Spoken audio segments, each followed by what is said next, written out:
Welcome once again, ladies and gentlemen, boys and girls, to Mysteries from Beyond the Other Dominion. I'm your host, Dr. Franklin Ruehl. Now, the question of the day. Did Julius Caesar orchestrate his own assassination? Roll tape! Now to ask the question of the day. Did this man right here, Julius Caesar, we call him Julie around here, possibly commit suicide? Now, Julie was born about 100 B.C., His father was a ne'er-do-well politician, but Julie distinguished himself in the army. He exhibited remarkable strategic skills and won one battle after another. It's been said that he never lost a battle. He did lose one to the Gauls, but he was an outstanding militarist. And in 48 B.C. was named officially dictator of Rome.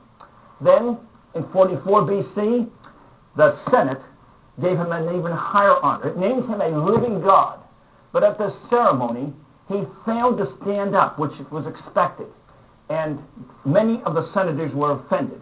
And there was already a growing conspiracy to kill him. So this just angered more politicians.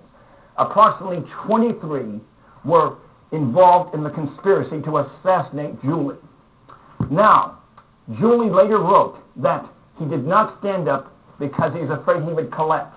As you may have heard, he was suffering from epilepsy, and specifically a very severe form known as temporal lobe epilepsy. And he was having seizures that no one knew about. Now, is it possible that he actually orchestrated his own assassination? His epilepsy was becoming intensely worse. He did not want to disgrace himself by having a seizure in public. He knew his days were limited. He certainly didn't want to go in for treatment or become a vegetable. He knew that if he was assassinated, he indeed would go down in history, becoming even more famous than he already was. And that's true. After all, we're covering him right here on Mysteries from Beyond the Other Dominion. And no greater honor awaits any man or woman than to be so covered. Now, arguing for this, on the day of assassination, he dismissed his security guard. Normally, he would go to the Senate accompanied by a force of guards. Why did he dismiss them that day? Also, just before the assassination, he changed his will, adopting his grandnephew, Octavian, who then later became the first true emperor of Rome. It was actually the golden era of Rome, 41 years as emperor. It was a great choice. But that makes us suspicious that he knew that his days were numbered. Also, he had been warned twice by a soothsayer about the so-called Ides of March, the 15th of March. His wife, Calpurnia, had a precognitive dream the night before about his assassination. And then when he was on his way to the Senate, someone tossed in a note telling him about it. And with so many conspirators, estimated 23, it's certainly possible that that assassination plot might have leaked. Why would he do this? Because he wanted to go down in history. Now, he was assassinated. 8 to 10 of those conspirators actually knifed him. Some of them were so frenzied they knifed each other.